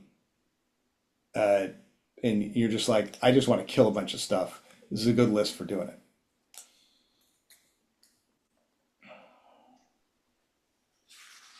Yeah, it's a fun list. Honestly, I think this is I may have said it at some other point when discussing like the merits of the current like list building system, but I think this is one of the primary benefits of this like Legion style list building is that we can get really like fun, cool, creative, thematic builds such as this one that makes a lot of sense. I don't know that this is remarkably competitive, just simply because you have no like, I mean, there's no dominance in the list except for Thorin because he's your general.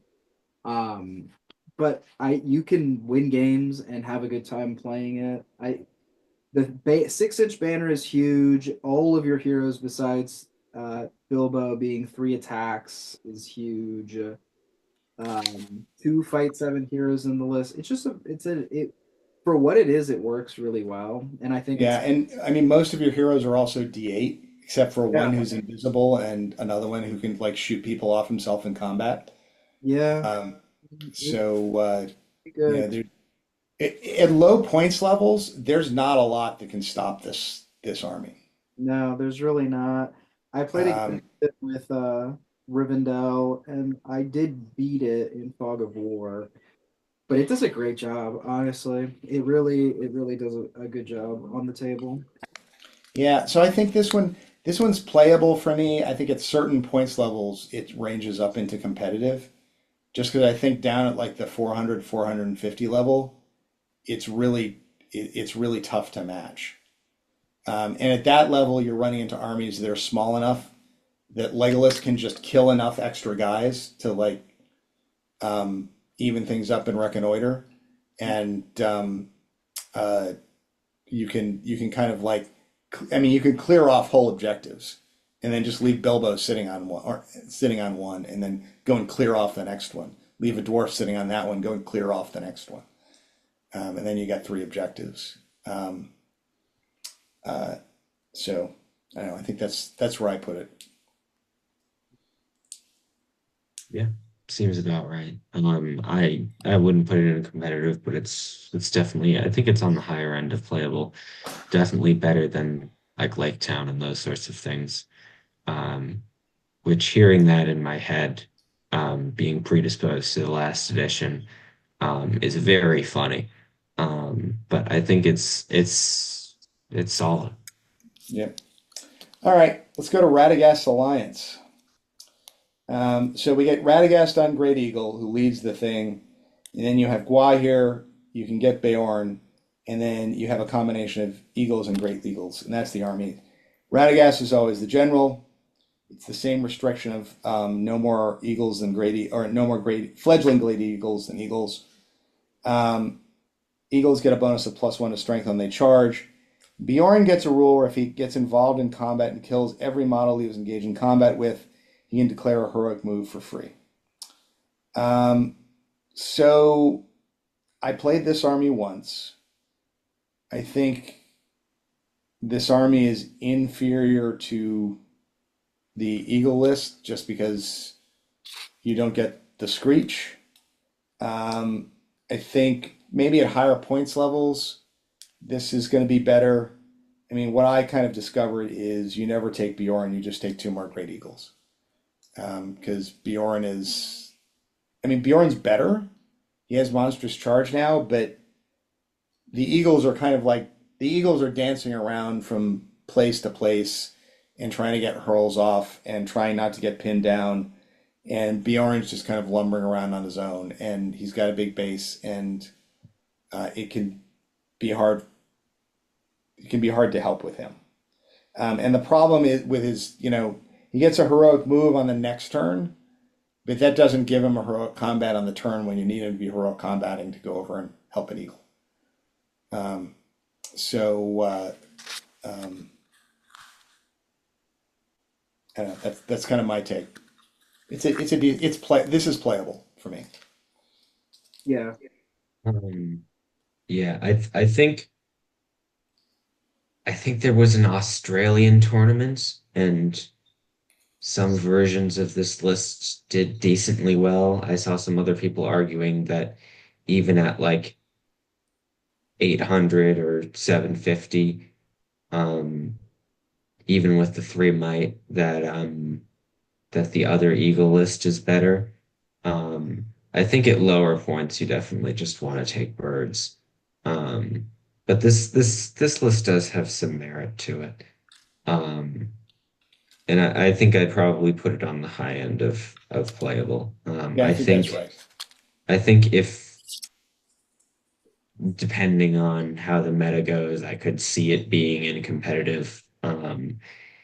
I could also see it dropping down just because it's outclassed by um, the other Eagle list. So yeah, we'll see. Yep. And then I think that brings us to the end. The last one, the White Council. You want to read it through? Yep. Heroes of Legend, Saruman the White, Heroes of Valor, Gandalf the Grey, Radagast the Brown, Who Can Take the Sleigh, Elrond, Master of Rivendell, Galadriel, Lady of Light, and Thrain the Broken. Additional rules: a White Council army is always deployed as a single warband with your general as the warband's captain. Gandalf, Radagast, and Elrond gain the White Council keyword. All right, Council of the Wise. Each friendly council model gains the special rule associated with them as listed below. Saruman. Friendly White Council models within 3 inches of Saruman may reroll ones in their roll to cast a magical power. Gandalf. Friendly White Council models within 3 inches of Gandalf may reroll one to wound rolls. All right, I said that wrong, but essentially that. Radagast. Friendly White Council models that begin their activation within 3 inches of Radagast may move through difficult terrain without penalty. Elrond. Friendly White Council models. Elrond only banner. No victory points though. Galadriel, friendly White Council models within 3 inches of Galadriel gain resistance to magic. Masters of Magic, friendly White Council models may still be activated whilst engaging combat, though they may not move, and therefore may attempt to cast magical powers whilst engaging combat, with the exception of the following magical powers: Nature's Wrath, Sorcerer's Blast, Wrath of Urin. Are you in need of assistance? Friendly White Council models gain a bonus of +1 to any resistance test they make whilst within 6 inches of another White Council model. And lastly, last Canada Council, friendly White Council models gain the Dominant 3 special rule. So this is the successor to the Vanquishing of the Necromancer list. And I looked at this and kind of tried to see if there was a competitive list here. And I think my conclusion was that there wasn't. Just because the rules have been kind of stripped down sufficiently that I don't think this thing can kind of hang with competitive lists in a straight up fight anymore. Am I wrong about that? I mean, yeah, I mean, last edition, this was the dumbest list I've ever seen in my life. This edition, it's been nerfed pretty heavily, and I'd say pretty fairly. It's fine. I think it's lower end of playable. I don't think it's going to be that competitive. Yeah, I think that's about where I am. Yeah. What's your thought, Alisher? No, I agree. I mean, it doesn't really have what it had last edition that made it like good. Um, Even towards the tail end of last edition, after they changed added the restrictions for what you could cast in combat, it wasn't really quite as good as it was prior to that. So, and am I wrong? This has totally just lost Saruman casting 2 spells. Is that baked in? Yes. Yeah, so it's just significantly worse. It's lost a lot of things. I think the one of the biggest ones is the wizards have lost an attack. Yeah, I was. Um, It's just not the dominant 3 is the only reason. Like, I think you could win a 3-game tournament with this. Um, this is the only hero army that has dominant buff for its models, correct? Maybe. In any case, Maybe. maybe. um, Is it a sorry, remind me, is it a bubble or is it everybody just gets it? Everybody gets it. Interesting. So that actually helps it out in Reconnoiter a It decent does. amount because with the bubble it doesn't work in Reconnoiter. I But mean, if you I'm not just have the sure. rule, then you get it. Yeah, I mean, I'm not sure. Given that, I mean, at most points levels, you're I mean, probably only this list getting. probably doesn't win anyways. Yeah, Yes, exactly. that is Yeah. true, but it I mean, helps. you still get heroes off the board, but I mean, even assuming you can get your like guys on foot off the other end of the board, it's still probably not enough to because you don't have any ability to kind of hold up the masses of troops that are going to be flooding around you, ignoring you, and heading off the other side of the table. So, all right, I think low playable is where we're all coming out here. So let's see if we can sum it up. I think we had. I'm just going to go down and so we had one dominant list, and that was Garrison of Dale. And then as far as competitive lists went, at least the ones that were solidly competitive, we said Rivendell, we said Halls of Thranduil, and I think that was it. And then then we had some borderline competitive playables that were Arabor Reclaimed, um, Battle of Five Armies, and Assault on Ravenhill. Have I missed any of that? Um, Any? Potentially the Mirkwood Rangers. Oh yeah, and the Mirkwood Rangers, right? Yeah, I did miss that one. And then as far as trash goes, um, I think the only one that we did as trash was Army of Laketown. Am I right about that one? Yeah. Yes, we had some borderline trash. We had some borderline trash, but that was the Um, only, I think, that the one that goes in the can. And I think everything else was some level of playable. yeah. All right. So that brings this to an end. Any last thoughts or comments? Not really. The lists, Um, I think they did a good job making yeah. them at least enjoyable to play, even if they're not like massively competitive. Okay. Yeah. I mean, ideally, what you want is you want everything to be either playable or competitive, and most things are. You don't want dominant lists and you don't want trash lists. And there's not a ton of them in there. Dale is obviously problematic. Um, and I think Army of Laketown and Survivors of Laketown as well are concerning in that they're just quite bad. Um, but other than that, I think it's a solid group. All right. Cool. So just for our listeners out there, I know some people have asked questions about army lit or reviewing army lists, which I think we'll get back to eventually. But right now we've got kind of so much work to do as far as just kind of digesting the new edition. We're going to wait a bit, but feel free to send us in lists, and then maybe kind of once we've gone through all the army list books, we'll Yeah, circle back, take once up the once list, and we've go from finished there. reviewing the new edition at the end of 2026, we should be able to get to your lists. Yeah, well, I think probably before we do that, but it's going to be a few more episodes where we'll spend some time going through the evil lists here, of which there are not many, and then we'll probably start delving into the Lord of the Rings lists and go from there. So, all right, thank you, everybody. Bye bye. Mm.